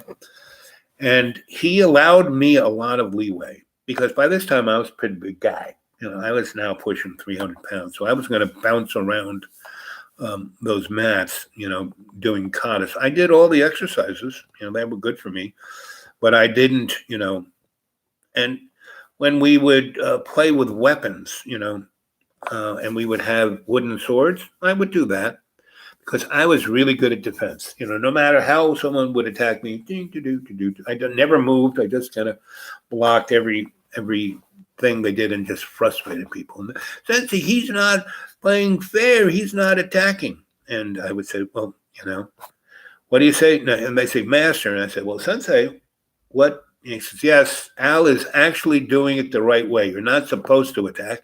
You're supposed to just defend until either escape or your prey gives up, right? And that way you're not supposed to really, but he would hurt people, meaning when he would fight people, he would hurt them, throw them against the wall, throw them through the air. That's one reason why I didn't compete, because if you were competing amongst the 20 or so people in this class, end of the week, a few of you had to fight master, right? No, I wasn't going to do that. Right? I do all the exercise, like I said. The bamboo sword I would do, nothing else. There were other weapons we used, but bamboo sword, that was it. And so anyway, one day I pissed him off, because we would do the exercise, and then he would, people would fight each other, and he would walk around and say how you were doing, and right. And I would just sit in the corner and meditate and try to energize everybody. He kind of liked that in a certain way, but as time went by, spring came. He wanted me to owe him. So he met me, and he found me doing my little thing in the coffee house with the 5 other students of mine, and they were all calling me sensei. And he said, he came and sat with this girl he was with, and he said, we'd like to stick around a while. Do you have a place to live? And I said, oh yeah, you can sit, because I had 3-bedroom place. I said, oh yeah, I got a guest room, and you're gonna have to sleep on the floor. I only had 1 bed. I had a really nice couch. And the 2 bedrooms, I used one as my art studio and the other as my writing studio. But I, didn't take up, just a corner where the light was from the windows. Oh, these windows were so nice. I'll have to dig up some photos of this place. It was a great apartment. And I had these theater curtains, the big ermine curtains that are on stage. I had a bunch of those, and I covered all of the walls that didn't have windows with these curtains. And then I put shelves, I found out where the 2x4s were in the walls. I put the curtains over it, and then I put those little metal runners that you stick things in and then put shelves on. I did that, and had a beautiful, and I would have these, Friday night potluck dinners and the living room was big, and I had a big, I found somebody threw out a big, beautiful, horseshoe couch, right? That you could sit comfy 20 people on, right? And 2 really nice 1950s low coffee tables. And then I had big, I found everything in that place. I found even the curtains, these theater curtains I found. So first, he stays with me, right? And then he, and says, well, if you ever, in this town in Virginia, come see me. I said, well, I'm going to come up for Thanksgiving. I'd love it if I could, hang out with you, for one night, because where you are is like halfway in between here and my sister in New Jersey. And I usually get a motel room. I'd love to visit you, right? So he said, fine. So I, told him the day I'd show up, and I showed up there. He gave me the instructions how to find the place. Very nice. He got a really, really, really nice place right at the foot of the Blue Ridge Mountains, right at this place called Peaks of Otter, County Road 45. It was like Switzerland, right? And he had a nice 25 acres, had been part of an old farm, and a really beautiful, big, newish house, probably built in the 70s. And he probably got it for nothing. He bought it in '86 in the savings loan crash. And really nice place, right? And anyway, big house, right? Had like 10 bedrooms, right? So when it's time for me to stay there, he goes, I come, I meet his family. He's got 2 kids. He's got these 2, his, number 2, his cadre, and one's a computer guy, and the other is kind of a thug, right? But learning, the sensei way. And so, and they were called sensei, Sensei Tommy and Sensei Billy. Anyway, so, we have dinner, we sit on the porch, and we go to bed. And I said, so, and, he's got these, each of his kids got a bedroom. Tommy and Billy have a bed. He's got his master's, and there's 2 other bedrooms, right? And they got beds in them. I said, no, you're going to sleep there. Where am I going to sleep? He said, I'll take, and he takes me down to the basement, which is his kade room, his classroom for his aikido, right? And it smells like a locker room, like a wrestling, and he has wrestling mats on the floor. You can sleep on those mats. And I go, okay. And so I go up in my car, right? And I travel, and I have a plug-in, blow-up bed and a pillow, and it was all a nice little bag. And I said, I'm just going to get my stuff, and I go down there, and I plug it in, turn it on, put the pillow, put my sleeping bag on top of that. And he's like watching me do it. He goes, I want you to sleep on those mats. I said, well, screw you, buddy. And he goes, what? And it's just me and him. I said, You got to be kidding me. You can boss your family around. You can boss those two dudes around, but you can't boss me around. Sorry. I like you. You're an interesting guy. You've got a lot of talent. You got a lot going on here. I like this. But you can't tell me what to do. And if you want me to be part of this, like I feel I'm sensing you want me to be part of this, because he kept telling me, I have this secret I want to tell you. Something's going to happen soon. And I have a secret, like I didn't know Y2. I knew Y2K was coming in 1966 when I was in a seminary and my physics teacher had been at Bleckley Park, which is where they invented the computer world. He worked with Turing, right? But he was a Catholic priest. So anyway, he then came to America, and he was English, and he came to America, and he worked for Sperry, still as a Catholic priest, and he worked for NASA. And so he was part of the digital age in America. And, he had worked with the first digital computers were made by the Nazis in the 1940s to keep abreast of where all the Jews were. So that's kind of where your smartphone came from. So, and that's what they're using it for, right? And my little smartphone, I get all this Gmail from, all the platforms saying, oh, you got to do this, you got to do that. Oh, we're giving this offer. Anyway, so I was sent, oh, look, we have every place you've been. Don't you want to get Google Earth? They already, without my permission, they showed all the restaurants I've been going to for the last 6 months and every place I've been, so they already keep it, that thing, right? Luckily, this thing is so crappy that it doesn't work all the time. So, that's why I'm keeping it. As long as the thing works, I'll keep it. And maybe after it dies, I may not be driven to have another one, So that's why I say you better put all these shows on thumb drive and hard drive and CD-ROM, because I may not just show up one day. Because, I'm amazed that I'm still here, because so many other people but just gone, I guess, not enough people watch, and I'm, more a comic relief than, I'm not like Richie of Boston, I'm not really. I'll play a little bit. Like I said, I play it just to show you his passion, and not so much, for the fear porn. But, let's see.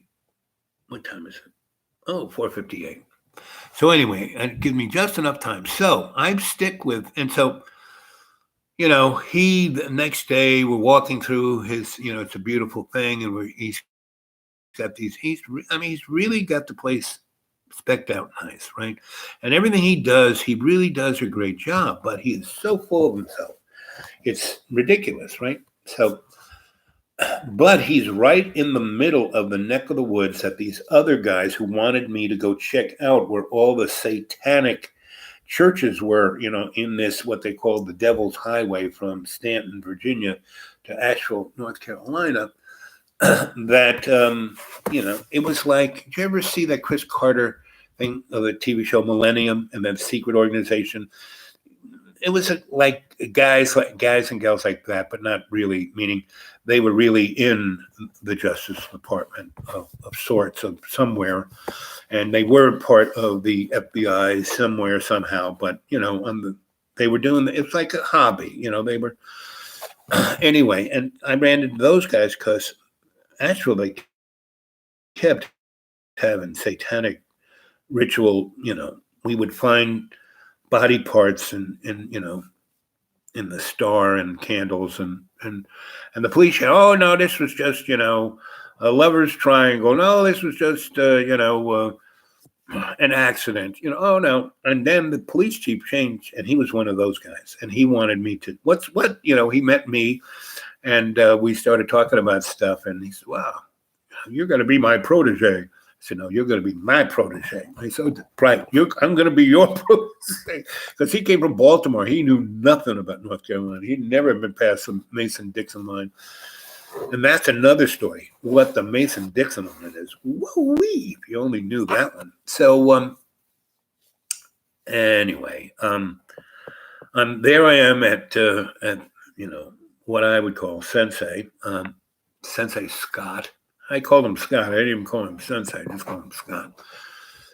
And so he tells me, oh, well, the world's going to end in 2000, Y2K. So, oh, yeah, the computers, yeah, no big deal.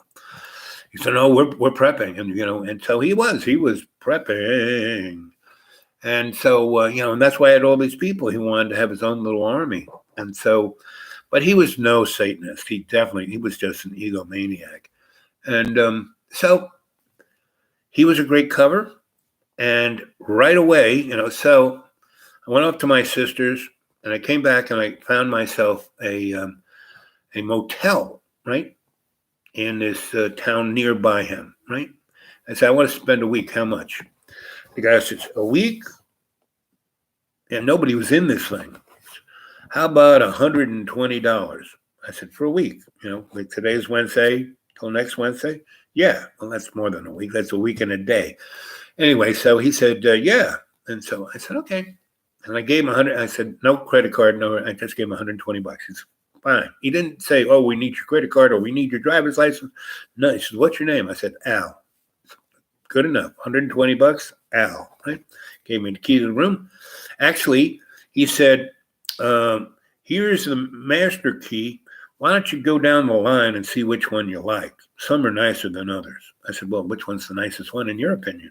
Oh, number 12 is very nice. It's kind of in the back and it's you can park there, no one can see you, and it faces the mountains and it's real pretty and there's nobody else on either side of you. I said, well, then I'll just take 12. So we go, okay. So I go into 12, and not only that, he friggin' had a swimming pool back there, right? I said, when's the swimming pool? It's May, around May. I said, well, it's almost May. Yeah, well, I'll get around to it. And he actually did because he liked, and why he had it, because he liked swimming. And he had a heater on it, right? So it was so beautiful to go in that pool and just float naked. No one was there.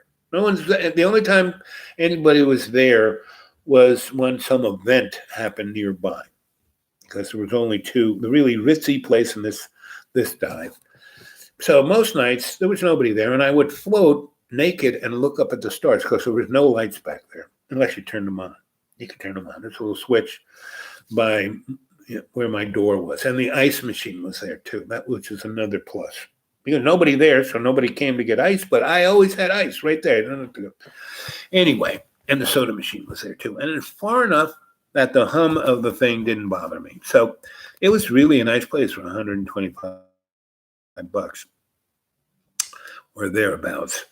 So I stayed a week there, and I was still, visiting Sensei Boy, and he was like, you're going to be my aide de camp. Number 2. I said, what about the 2 thugs? He said, oh, no. You've got some real skills. I said, okay. And it was true. And I mean, he had a lot going on. He really kind of knew what he was doing. And he was a smart guy. It was just, if he just had laid off his ego. So he had a beautiful wife and 2 beautiful kids, and he was screwing around with every other chick. He had all these other girls. And, he had 2 other girls that were like his 2 thug guys. He had 2 girls. Like one of the girls who came with him to, Asheville and met me, wasn't his wife. And his wife was really the best, a really great woman. I haven't met a great woman like her, at least in that period, for a few years. So anyway, she, so he's going on about Y2K, and, he's got this big generator, and he's, and he wants lights here and do this, and he's going to build, bunkers. And I said, okay, whatever. How about electric fence? I said, well, that generator, run a little town. I said, but just put it in a good, safe place, and, where it can't hurt anything, right? So he said, okay. So I was still had my place in Asheville, right? So I came back, got the motel room, was hanging out with him, and I met this guy. And, whenever I want a job as an electrician, all I do is I find the real deal electric supply place. And I go in it and I eat the donuts and drink the coffee, and in the afternoon eat the popcorn until somebody comes on who is doing a serious job and looks very agitated. And I go, hey, what's up? What's your problem? And this guy walked in and he was in that same thing. And it's like in the book. So this guy, his father was like Grandpa Stoll, was the first electrician in this part of Virginia, in the 1900s, right? And then he worked for his dad until he was, wanted to get the heck out of town, and he joined the Army. He was in the Army for about 6 years. And then he came back and he met, one of his old high school girlfriends who was still pretty cute and looking good. There was a glitch. Try again in a few seconds. It's telling me to go have dinner because it's 5:06. So anyway, long story short, I'm in all of this, and I get a job, and and it's a really good paying job because he's doing a hospital and 5 jails, right? And he's got 2 sons and 4 morons working for him, and they're screwing up. It's one thing to wire a house with Romex. When you do a hospital, man, you better do it right or someone's going to die. Then you get sued. Same with the prisons. It better work. The door better lock. Anyway, so, he's like Gus, a bear who in Ithaca hired me for 3 years to do big jobs that his kids couldn't do. So, and he paid me off the books and we'd have a good relation. So this was the same with this guy, right? So, and he's very great, meaning I don't have to work 5 days a week. I can work whenever I want to, as long as I can take care of his needs, right? So, I'm fine. And it's not by the hour. It's just we're doing it by the week. And I basically, we go meet at this Mexican restaurant. He buys me dinner, and I say, so how much money did I make you this week? And he would sheepishly try to not tell me, but he would go, I don't know, maybe $60,000 because he was doing these big jobs and they weren't screwing up. So I said, so what do you think that's worth to you? And he would give me, pretty good, way more than any other job around there, even people with degrees, So, and I worked for him for 2.5 years because he kept succeeding at all these big jobs. So, we then got to wire a bunch of fire departments, and we got to do a big building at Jerry Falwell's college, and that was way beyond his ability. This was a 20-story building and elevators and all kinds of stuff that those morons. I actually had to go find and by that time I had been there 1.5 years, and I met a bunch of people, and I found people who were pretty smart. They weren't electricians, but they were smarter than all those other working for him put together. So I made my own crew so they could stay on the job, right? He really liked that because he fired the other morons, but they were all like his wife's cousins and nephews. And anyway, that's kind of how that thing goes in that part of Virginia. And so here it is, it's the 1999 New Year's Eve, right? So we're downstairs, right? And he's got this building paper, and he's taped it up against the walls of the basement, and he's got boxes and boxes of crayons and tempera paint. And he's marked it off into sections. He wants to make this big, like almost Catholic mural, right? Of the end of times. What's it's going to look like? He's got 2 big screen TVs. They didn't have big screens, but they had projector screens. He's got 2 of these, and one's, ABC News, Times Square and other places. Anyway, so we're watching this, and he's got a couple other little TVs, and I'm watching one of the little ones, and I got it turned onto a channel that it's like Europe. So it's not midnight at Times Square yet, but it's already past, it's already 2000 in London and in Paris and in Moscow, and the world hasn't ended yet, So I don't say anything, but I'm drawing a picture of everyone holding. I draw a world, a beautiful little world, and everyone in orbit around it holding hands, singing "It's a small," right? It's a small world. After, and everyone's got flowers and happy and smiles, and everyone's drawing pictures of fires and flames and devils, and that their little thing is safe. And so he's, it's getting towards midnight. He's like looking at every thing, and he's like critiquing everyone. So he gets to mine, because so these are the people who have come after we've survived, and there are progenitors, and this. I said, no, this is like, in 20 minutes, and he gets very upset, right? And so he goes, you'll see. I said, yeah, I'll see. And so we all know what happened, Times Square at midnight, the ball falls, lights still on, nobody's killing each other. It's not the end of times. And he gets really pissed off, because all the things he'd been doing for the last 2 years, getting ready, it's like, this is, he's always very good and succeeds at everything. And this is a thing that he kind of failed at. And oh my God, he lost his, it's 12:30. Okay. So it's 5 o'clock here. So I'm going to say goodnight. So anyway, that was that. And it went on, and he just got more harassed. And the last thing that happened that I kind of separated. So, New Year's, spring comes, summer comes. He was an Eagle Scout, and he had a great campsite. I mean, all of the deep green campsites that I've done pretty much mirrored his. I mean, he was soup to nuts, had a great campsite.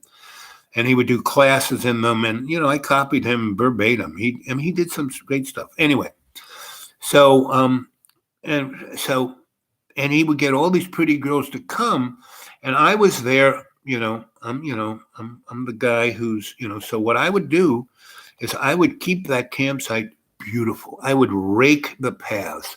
I would collect the twigs and the limbs and the logs, and I'd split them, and I'd put them by the fire pits. And I had the kitchen, and I would do breakfast. I would bake biscuits in a Dutch oven. And his wife once said, "Why are you doing that? Why don't you just let me bake all the biscuits 100 yards from here in my gas stove, and just bring them down? I mean, yours are nice, but I can make 6 times that. You make 9. There's 20 people here. Why not?" So we do that. And she'd also, I stopped. I'd make a fire so we could have coffee on the thing, or put the big frying pan with the brichat in there. So she and I got to be really good buds, because we were cooking together, and he didn't like that. I was getting a little too close to her. I mean, he's married. I'm a very respectful guy. She was like, my bud. I'm beyond polyamorous. So what happens is, and she's getting a little tired of him screwing all these young girls, right? And so what happens is, spring turns into summer, into fall, into winter. So we're back downstairs in the Hambo.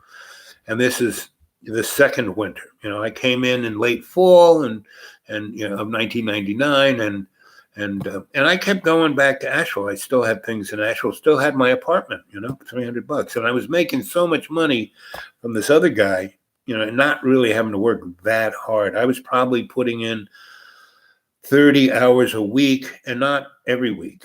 Sometimes I went over there, especially when I got my own crew. He was still paying me pretty good for not even being there, just because I got him these guys. Anyway, and gals.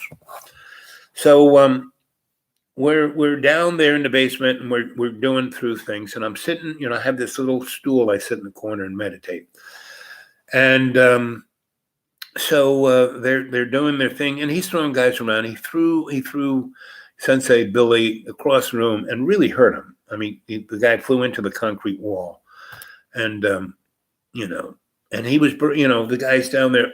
He's probably broke a bunch of things.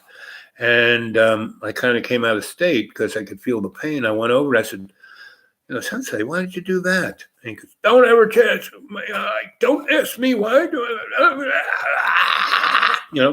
And then he goes, stand down. You never, do any of the fighting. Only with a bamboo stick, and you don't do anything. You have to, be responsible. And he says, I want to go against you. I said, really? You are 48 years old. I am 62, Was it 62? No, I was 50. Yeah, about 50. And, and look at size me. I'm out of shape. You don't want to, no. He says, oh, get up there. And he does his thing, draws a line and bows. I go, okay. So I get up there, I stand on the line, and I plant my chi, all like 320 pounds of my chi. It's like going into the center of Earth. And so this guy comes over, grabs me, and wants to throw me across the room like he just did to Sensei Billy, who's still like, he hasn't gotten off the floor yet. And Sensei grabs me and can't move me an inch. My chi is so grounded that he goes to throw me and he dislocates every vertebrae in his back and falls on the ground paralyzed, like can't even speak. So they have to call the ambulance, and I go upstairs and dial 911. Actually, there was a phone down there, dial 911. Said, hey, you better come to such and such. You might bring 2 ambulances, or there's 2 guys who need to go to the hospital. One guy who's paralyzed, and the other guy's kind of broken up. And so they came, and they put them both in traction and put them in, they brought the big ambulance that could take 2 gurneys and took them to the hospital. Now, Sensei Billy, he broke a rib, right? So they taped him up. But, Scott Boy, Sensei Boy, he had to be put in traction and stay in the hospital for 2 weeks. He couldn't move. He had to get the food by the straw. And his wife really had nothing wanted to do with him after that. And they were already separated, and she had already kind of moved out. And so, he had nobody to be his servant. And his kids kind of left him too. So that's what happens when you're a bit too much full of yourself, when you realize, hey, look at me. Don't believe a word I say, I'm just telling you stories, I'm here to get you into a space where you can make up your own mind for yourself. And these aren't times for you to make up your own mind. I don't know what times they are, But I'll tell you one thing, they've always been the same time, Same as my teacher would say, things are the same as it ever was, which I always love that one. And things are as they should be. So that's kind of where we are. 12:30 BLD. See, yep, 12:30. 2 peppers, no thumbs up.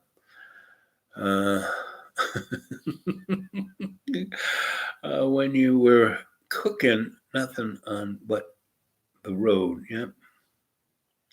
Okay, gang, it's time for me to go get a little nosh. So I'll see you around 7:30-ish. We'll say 2.5 hours from now. Okay. And bring some more people aboard, some more thumbs up, some more people subscribing, some more comments down there. I'd love to hear from you on my dudewake42@gmail.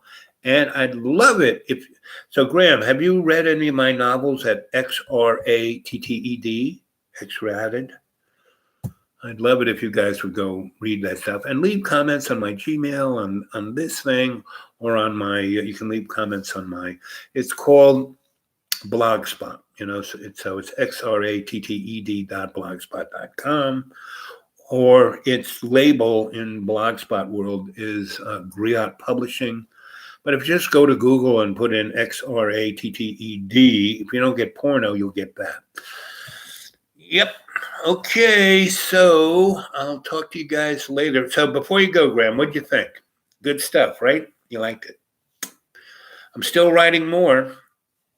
So I'm writing the Sin City Cop style is amazing. Yeah. I just, it comes out the tips of my fingers. It's like, I kind of think about something, go into state, and just start going on about it, and and someday, I think that's publishable stuff.